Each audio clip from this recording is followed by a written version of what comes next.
Picture this. You haven't eaten anything solid in 2 days. Somewhere past the ridge there as I heard, you cut its trail yesterday, you've replayed every turn of that path in your head all night. Today was supposed to be the day you finally close the distance. Then the sky opens up, not a drizzle, a cold, sideways rain that doesn't quit. It rains through the afternoon, it rains through the night.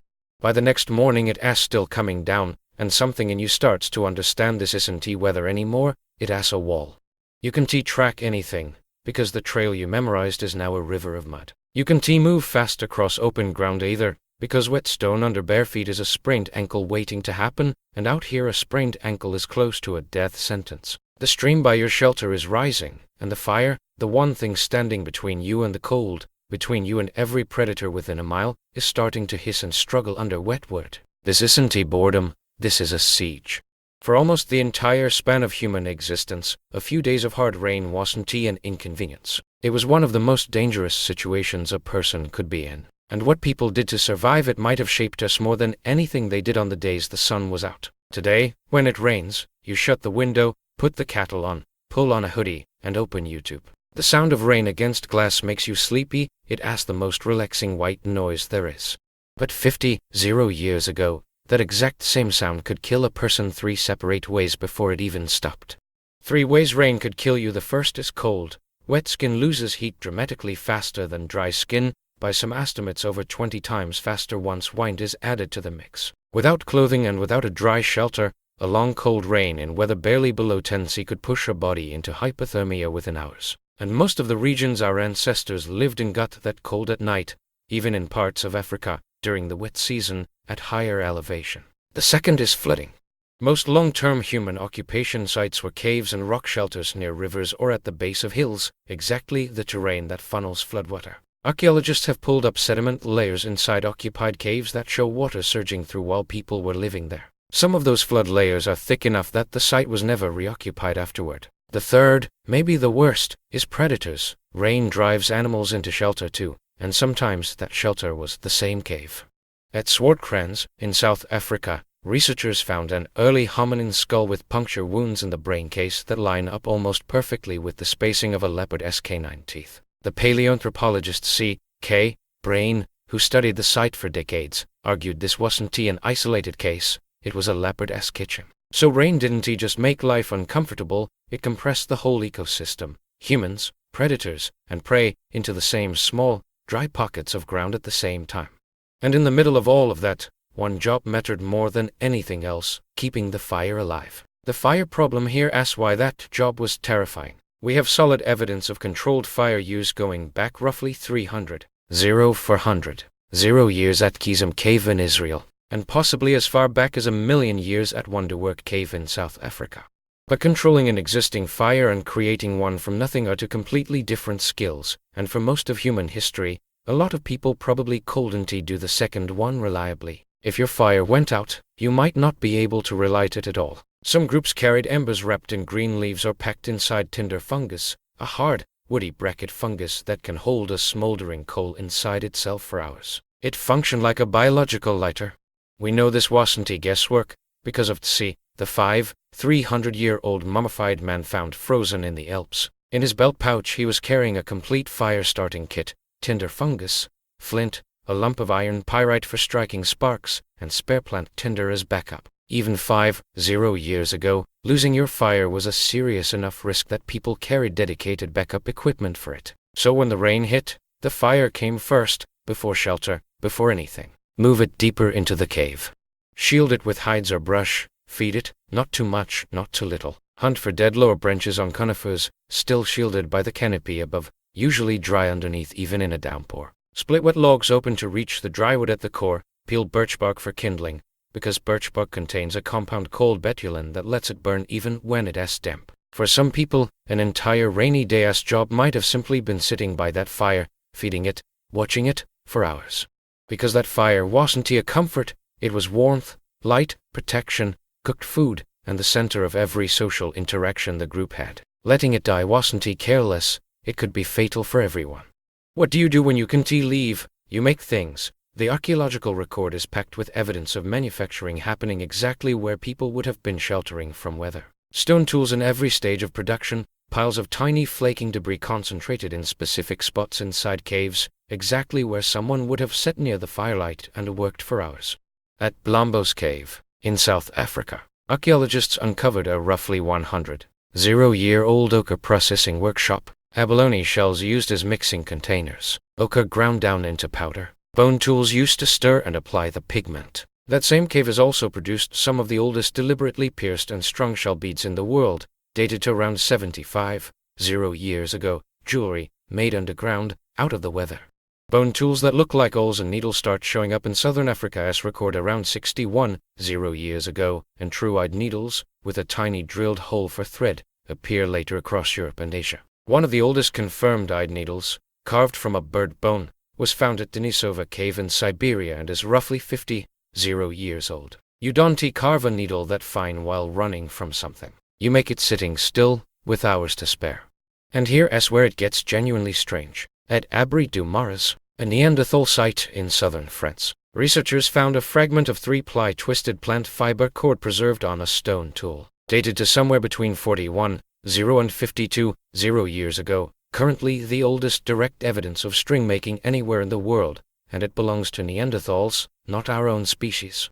Meanwhile, at Hohlfels, in Germany, archaeologists found a roughly 40-year-old tool carved from mammoth ivory with 4 holes and spiral grooves, apparently purpose-built for twisting plant fiber into rope. Somebody sat in that cave and carved a dedicated rope-making machine. Making cord like this is slow, repetitive, and demands patience. It is, almost by definition, the perfect bad weather task.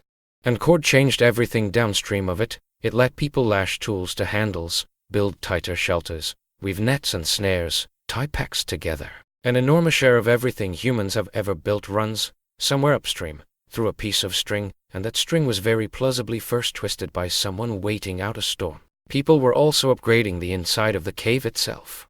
At Sibudu Cave, also in South Africa, archaeologists found layered bedding roughly 77 years old, sedges, rushes, and grasses laid down as sleeping mats. The topmost layer included leaves from Cape Laurel, a plant with natural insect-repelling properties, and the whole bedding stack shows signs of being periodically burned off and replaced. 77,000 years ago, somebody was already doing pest control and housekeeping. The turn nobody expects all of that, tools, cord, bedding, is the practical stuff. What comes next is something else entirely. The Chauvet Cave in southern France holds paintings roughly 36 years old. Lions, horses, rhinos, and bears, rendered with an understanding of anatomy and motion that still stops people in their tracks. Some animals are drawn mid-stride, muscle tensed, heads turning. The work of people who had clearly watched these animals for thousands of hours and then reconstructed them from memory, underground, by the light of a burning lamp. Chauvet isn't alone. Lascaux and Altamira are famous for the same kind of work. And on the island of Sulawesi in Indonesia, a painting of a warty pig has been dated to at least 500 years old, currently the oldest known figurative artwork on Earth. Here's the detail that makes this genuinely interesting. These paintings are almost never near the cave mouth, where you'd naturally shelter from weather. They raid deep, sometimes hundreds of meters in, through passages you'd have to crawl through to reach. Someone carried an animal fat lamp into total darkness and painted there. Nobody does that when the hunting is good and the sky is clear. You do that when you've already sharpened every tool you own, mended everything that needed mending, and there is nothing left to do except go deeper into the dark and make something. We can prove cave art was specifically a rainy day activity. But the timing lines up almost too well. The most concentrated creative explosion in human prehistory shows up in exactly the kind of enclosed spaces where people were most likely to be stuck for days at a time. Rain might have built culture itself. Think about what happens when 15 to 30 people are forced into a confined space together with nothing to do. You talk, you listen, you pass things along. In 2014, the anthropologist Polly Wiesner published a study comparing daytime and nighttime conversation among the Jew Honsi in the Kalahari Desert. During the day, most conversation was practical, complaints, land rights, resource logistics. But around the fire at night, more than 80 of conversation shifted to stories, songs, and shared history. Firelight itself seemed to change what people were willing to talk about. It softened the mood and opened people up in a way daylight didn't. The fire wasn't just warmth, it was the original social network, and what got shared there wasn't small talk, it was survival data. where water holds out during a dry spell, which plants are safe, where the good flint outcrops are, that ask knowledge moving from one brain to another, verbally, with nothing else to back it up. And then there asks the stuff that isn't practical at all, myths and stories explaining where rain comes from and why. Nearly every culture on record has some version of rain mythology, and somebody invented those stories, probably while sitting in exactly the situation the story was trying to explain. Here asks a fact that shows how durable that oral transmission really was. Some of the oldest verified oral traditions on Earth are Aboriginal Australian stories describing coastlines and sea levels from before a rise that finished roughly 7,000 years ago. In some versions, describing geography that hasn't existed for closer to 10,000 years. Those stories survived that long through nothing but people repeating them to each other, generation after generation. That level of cultural memory doesn't happen unless groups spend enormous stretches of time doing exactly that, sitting together, retelling the same stories over and over. So the rainy days weren't dead time, they were transmission time, the hours when knowledge moved from old to young, when skills got demonstrated instead of just described, when the group as shared memory got refreshed.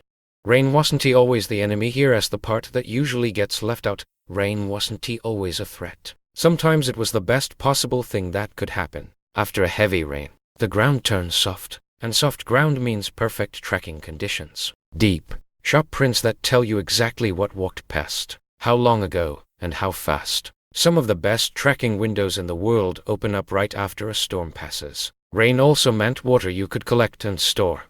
Natural rock hollows that fill during rainfall are found near almost every known prehistoric campsite, and some show clear signs of being deliberately deepened to hold more. And rain changed the food supply rather than shutting it down. Mushrooms and certain plants flush hard right after rain, tubers pull more easily out of wet soil.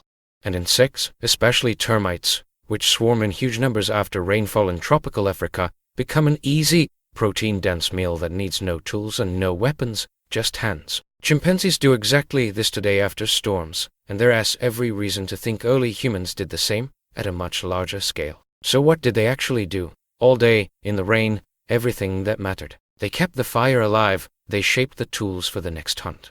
They stitched the clothing that would carry them through winter, they twisted the cord that held their shelters together. They ground the pigment they later used to paint animals on a cave wall, deep underground. They told the stories that carried survival knowledge across generations they'd never meet. And when the rain finally broke, they walked out onto soft ground covered in perfect tracks and got back to work. Rain didn't cost them time.